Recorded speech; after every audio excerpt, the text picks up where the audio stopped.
Hey guys, and welcome to our second literacy video where I'm going to be reading you chapter 2 of Because of Winn-Dixie. So if you haven't watched the first video, definitely stop and go back and watch that first one, chapter 1, and I hope we've also gotten to answer the questions on that Google form about chapter 1. Before we dive into chapter 2, I want to recap that first chapter a little bit, just talk about our characters and maybe where they were. We definitely have Winn-Dixie, and I think we can assume that's a main character since the book is named after that dog. But we also have India Opal Baloney, which is a crazy named little girl. But they call her Opal. They called her Opal throughout the first chapter. I wonder why they're calling her by her middle name instead of her first name. So that's something maybe we can think about and look for in other chapters. We saw both of these characters in a grocery store. So that's kind of the only setting it seems like we have right now. I hope that the accent I was doing to read kind of helps you clue in to maybe another piece of where they would be. But other than that, we haven't really been told much. Looks like in that grocery store, they were in the produce department. See, if you notice, I'm looking back in my text to find certain clues. And you can do the same thing by just re-listening to my video. It's the same thing as kind of like looking back in the text. You're listening back to what I'm going to say. So feel free when you're, before you take that quiz or even when you're taking it, if you can, to listen to my recording while you're answering those questions. So you can double check, just like we do when we go back in the text. But I wanted to pull that word out, produce. They were in the produce department of the grocery store. And produce just means things that grow and then that you sell in a store. So like the onions and tomatoes and green peppers that were rolling around on the floor, those are going to be the produce in the produce department. This is a word that maybe we didn't know, but is pretty easy to figure out.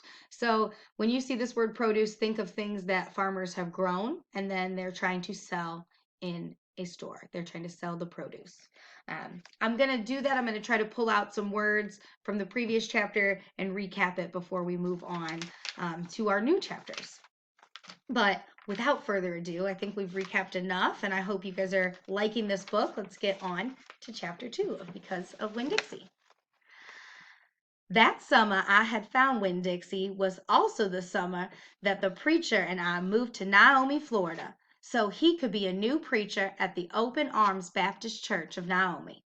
My daddy is a good preacher and a nice man, but sometimes it's hard for me to think of him as my daddy because he spends so much time preaching or thinking about preaching or getting ready to preach. And so, in my mind, I think of him as the preacher.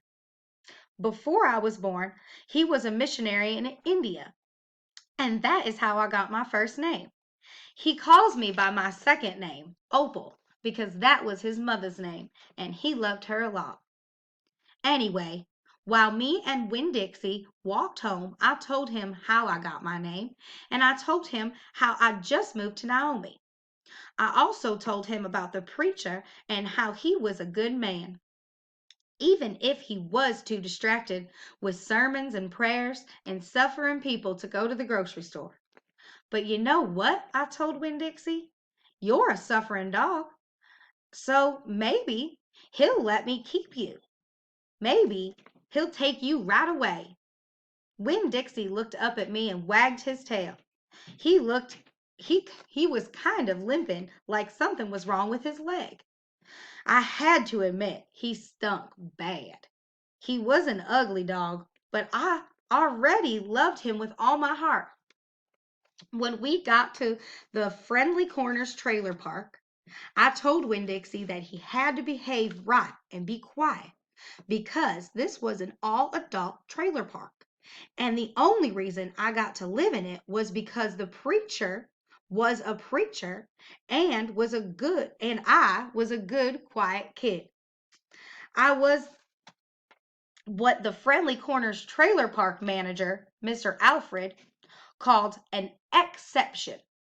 And I told Winn-Dixie he had to be like me, an exception too. Specifically, I told him not to pick any fights with Mr. Alfred's cats or Miss Detweiler's little yappy Yorkie dog, Samuel. Winn-Dixie looked at me while I was telling him everything, and I swear he understood. Sit, I told him when I got to the trailer. He sat right down. He had good manners. Stay here, I told him. I'll be right back. The preacher was sitting in the living room, working at a little fold-out table. He had papers spread all around him and was rubbing his nose, which always means he was thinking hard. Daddy? I asked. He said back.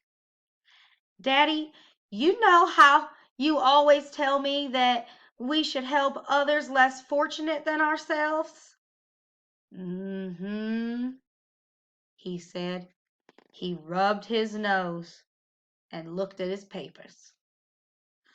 Well, I said, I found a less fortunate at the grocery store. Is that right? He said. Yes, sir, I told him. I stare at the preacher real hard.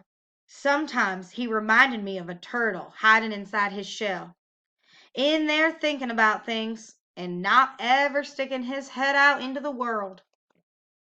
Daddy, I was wondering, could this less fortunate, could he stay with us for a while? Finally, the preacher looked up at me. Opal, he said, what are you thinking about? I found a dog, I told him, and I want to keep him. No dogs, said the preacher. We've talked about this before. You don't need a dog. I know it, I said. I know I don't need a dog, but this dog needs me. Look, I said. I went to the trailer door and I hollered, Winn-Dixie!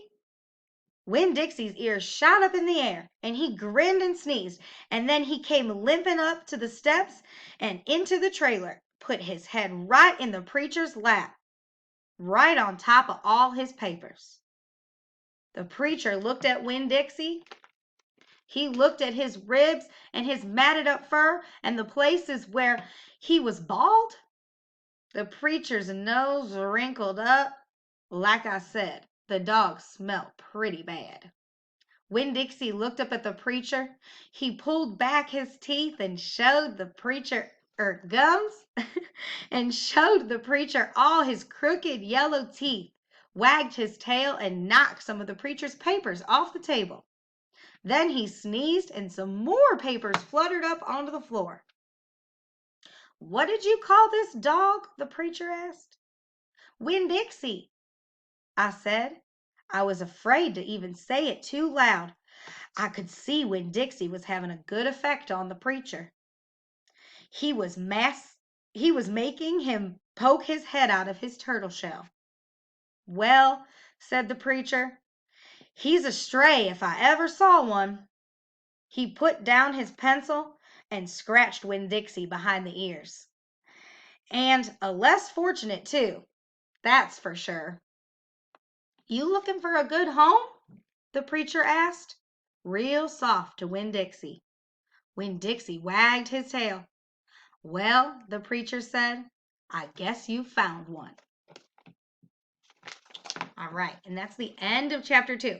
So I did my best to read it with my little southern accent. We don't really know where Opal and her dad, the preacher, moved from. It doesn't say that, but now they live in Florida. So that is down south in the United States still. So that's where our setting is taking place. We definitely have a solid main character in Winn-Dixie, as well as Miss India Opal Baloney. And then I think her dad is going to probably be a main character as well, the preacher. So we've got a few characters started. We've got our setting built. Remember all those story structures as we're going through. I'm kind of reminding you of them as we go. But what do we need to start our story? What is going to make it go up that little roller coaster ride? How do we feel at the top of that roller coaster? And then what's going to bring us back down to the end of our story. So remember that as we go. We kind of got a good setting, some characters to set our story up right. Look out for those comprehension questions and kind of things to get you thinking about chapter 2 and more of the book. I hope you guys are doing good learning online. Miss you again, always. And I hope to see you again soon for chapter 3. All right, bye.